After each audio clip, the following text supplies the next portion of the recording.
Welcome back to What Arty Noobs with General Disturbance. This is the M53 M55. It's the Tier 9 American SPG, and we're located on the east spawn of Airfield. And the name of the commander is FendaBenda. Yes, you've seen him in the M12, you've seen him in the M40, M43, and now he's in the Tier 9, the M55. I know that's an M55 because it's the short fat barrel that comes with the 8-inch howitzer, and it's given that Sturm Mill a little bit of pushing to help him get on his way, because he's quite a slow tank destroyer. And of course FendaBenda is quite a bit faster because he's got the chassis of a Patton tank. Okay, he's heading for the back of the map. Platoon created. And he's actually platooned. He's platooned with the M40, M43, would you believe it? Okay, he's found his firing position and he's now looking to shoot at the enemy. Unfortunately, he's a bit close to the wall, which means it's going to be difficult for him to fire towards the north. Yeah, he's got a red line. That's due to the cliff. That's what I was expecting. Yep, too close. You need to move a bit further over if you can lob the shells over the top of that rock. That's one of the problems with this firing position. But it's also means that it's easier for the enemy to locate where you are. Okay, we've got an AMX 1390. He's up on that little heights there, the lookout that looks over Temple Mount. Our 1390 is a little further down, and he's guarding that pass. We've got an OHO in the heavy area, but he's around the corner, but he's coming back into view, and we're dialing in on him, and rounds out. Lovely hit, direct hit. 360 hit points, looks like it hit the rear of the vehicle, and he's relocating to a new position. And it's a very wise decision because it takes the 8-inch howitzer quite a long time to reload, and you might as well make use of that reload time to actually avoid being hit by counter battery.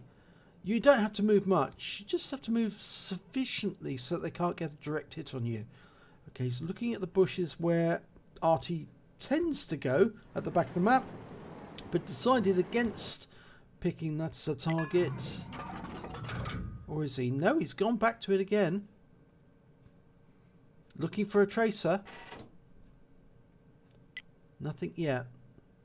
The other place is obviously towards the south area, and that's where he's looking now. There are 3 Arty on the enemy team, a GW Panther, a Lorraine 155-51, and an M53-55. Now, I think 2 of those are bound to be in the north area, somewhere around D2 or D1. And one of them might be in the southern area. He's fired around at that. Oh, what a shot! AMX 1375 just took a hit for 425 hit points and has lost half his health with that one shot. And we've spotted a Waffenträger at the back, a waffle tractor. And no, so unfortunately we've lost sight of him. That would have been a really good shot for the next one, because it's such a lightly armoured vehicle. An 8-inch shell would really mess it up. It's got T-34 guarding that corner. Now, we do know where the waffle tractor was last seen. Just around about there. Yep, he's just adjusting his aim a little. Trying to work out exactly where. Hoping that somebody will spot the waffle tractor. Oh, somebody's fired in that direction.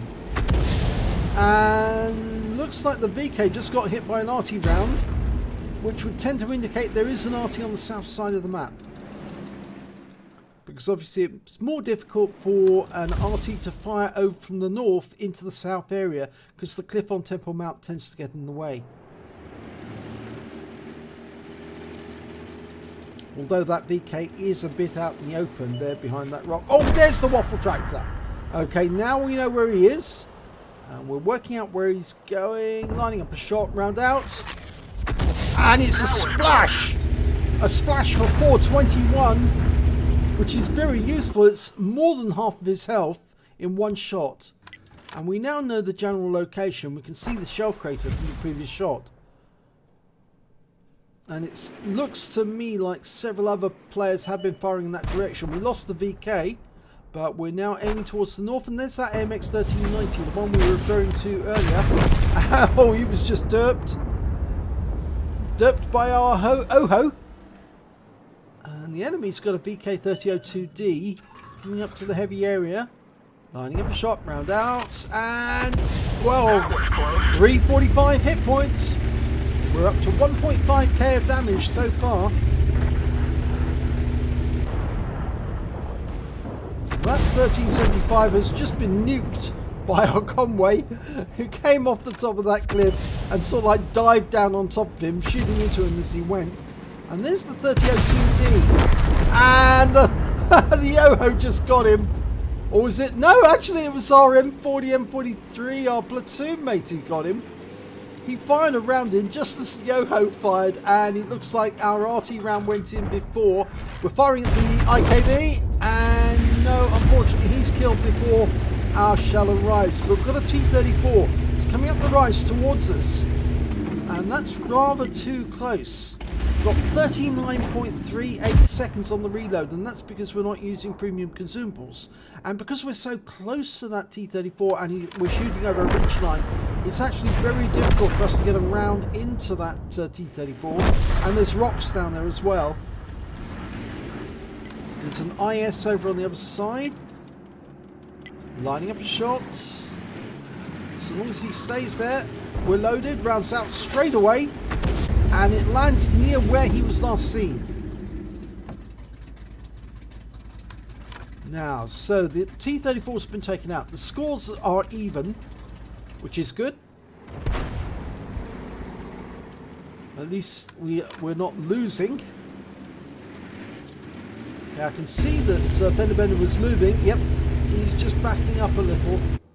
He was using that rock for protection, but if you stay in the same position too often, then it does sort of like let the enemy know where you are, and that can have disastrous results. Okay, now I always tend to look for the bushes in this side of the map, because when you're playing Arty, it's good to have the protection of a bit of cover between you and the enemy.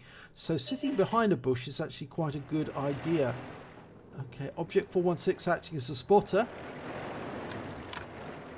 Not a very good position for that side-scraping medium tank to go. We're firing a round in, and oh! Well, that was our round. The other one was from somebody else. I think that may have been from the M40. Because our round actually did go close to the aim point, but the other one didn't. And the Stura Mill's been found in Grid Square D2. And so FendaBenda's going to go for that one instead. Oh, looks like that one was close on target. Now, there's 3 Arty on our team.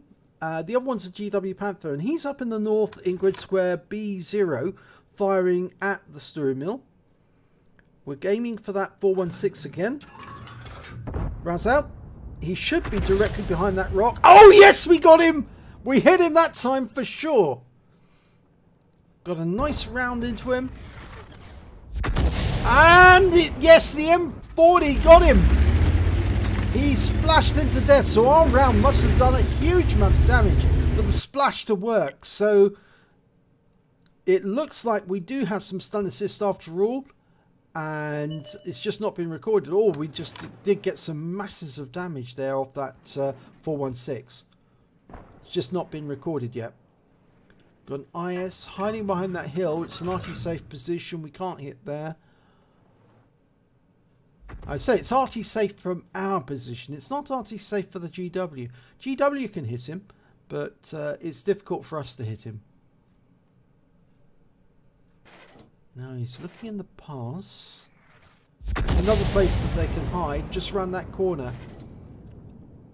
Gives them some form of protection from any tanks coming directly towards that area. But the Waffle Tractor's moved, and he just took out our Centurion 1. And he's just behind that rock, but he's low on hit points, and that round must have gone fairly close to him.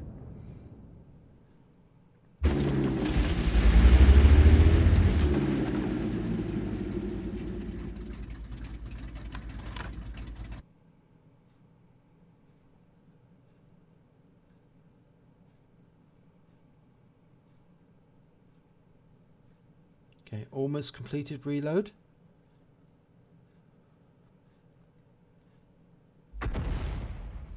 Now he's aiming for that bush. That was the bush that the waffle tractor was last seen behind. If he hasn't moved, can't get the IS, he's on cover. There's the Lorraine. Okay, we found one of the Arties. Dialing in, indicating target. Rounds out, should get him. Yes, we did! I think that hit that went in on the Lorraine just before us actually gave us the chance to wipe him out altogether. Even if we splashed him, we were going to get him for sure. And FendaBenda's moving forward. And this is very encouraging and very adventurous of him. We've got a 3-tank advantage now. There's only 2 tank destroyers and 2 Arty left on the enemy team. The waffle tractor's one of them. And he's aiming for the bush where the waffle tractor was last seen. Almost completed reload. Okay, it's completed and fired straight away. And yes, well, it was the Stir Mill was there, not the waffle tractor. And the enemy Arty's been spotted. The M53, the Stir Mill goes down. We're not loaded, so we can't hit the M53, M55. He's gone into a position where we know where he will stay because the Scorpion's nearby, and if he moves out, he knows the Scorpion's going to hit him. And it looks like our other Arty are all targeting the same position. So any second now, a whole load of Arty shells are going to come raining in on that position. And I think the M55 knows it. He's decided to move. Rounds out. That should get him. Oh, it didn't. Oh, that's annoying. That looked like it was perfectly placed to hit the M53-55, but unfortunately he didn't get killed. He was taken out by the Scorpion in the end. And it was the Tier 7 Scorpion that got him, not the Scorpion G. And we're only looking for the waffle tractor, and there's the GW Panther. Oh, it's actually the Scorpion G we're looking for, sorry. The waffle tractor was killed some time back. Okay, Scorpion G, we're loaded. Can we get a shot into him? Lining up a shot, rounds out, should get him. Oh, close. 273, close but no cigar. But that Scorpion is getting pulverized, and he just got hit by the GW Panther, who claims the kill. So it's just the enemy GW Panther, and he's just fired. So he's in reload, we're in reload. I think we're going to beat his reload because he's got about 26 seconds before he's going to be ready. And I think we're going to get our shot in. The Scorpion's moving up, so we won't lose sight of him, but we won't be able to get a shot directly on him because he's in cover. We can only splash him. And we fire a round in, and it stuns him. But the Stir Mill is in the cap, and looks like we're going to move towards the cap area. The GW is moving there as well. Our platoon mate is sitting at the back. He's keeping a bird's eye view, hoping that the Stir Mill in the cap will spot him. We're going directly towards the cap area. The GW has been seen, and he's now moving east. It's moving away from his own cap. And that's because the Stir Mill moved out of the cap area. So he stopped his cap. So we're trying to get to a position so we can shoot on the GW. And he's moving up to Heavy Alley.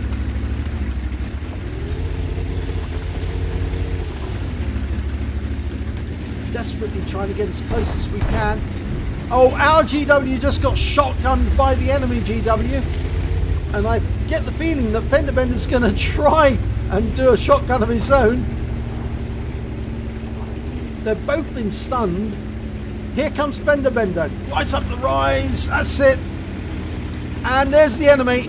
Line him up. And yes, that was a shotgun kill. What a way to win the battle. Well, FendaBenda likes doing shotguns like that. I know because I've seen them before. That was a good way to end. And here's the result. It's another Ace Tanker. That's an Ace in Tier 7, an Ace in Tier 8, and now an Ace in Tier 9. Oh, wow, that's pretty good going. That shows that the skills are transferable. He's got a bruiser medal for getting at least 5 critical hits. He managed to get 16. And another Confederate medal for hitting more of the enemy than anyone else during the battle. At least 6 tanks then taken down by others. And a win 8 for the battle of 3761. So let's have a look at team scores. Well, he managed to get 3,013 hit points of damage during that battle. In fact, that was the highest amount of damage overall, but for some reason it wasn't the high caliber score. He only managed to get the Confederate. When it comes to kills, though, it was the GW Panther who managed to get the highest number of kills. He managed to get 4 in the end. FendaBenda came in with 2. The Scorpion G on the enemy team managed to get 3. And their Waffenträger also got 2.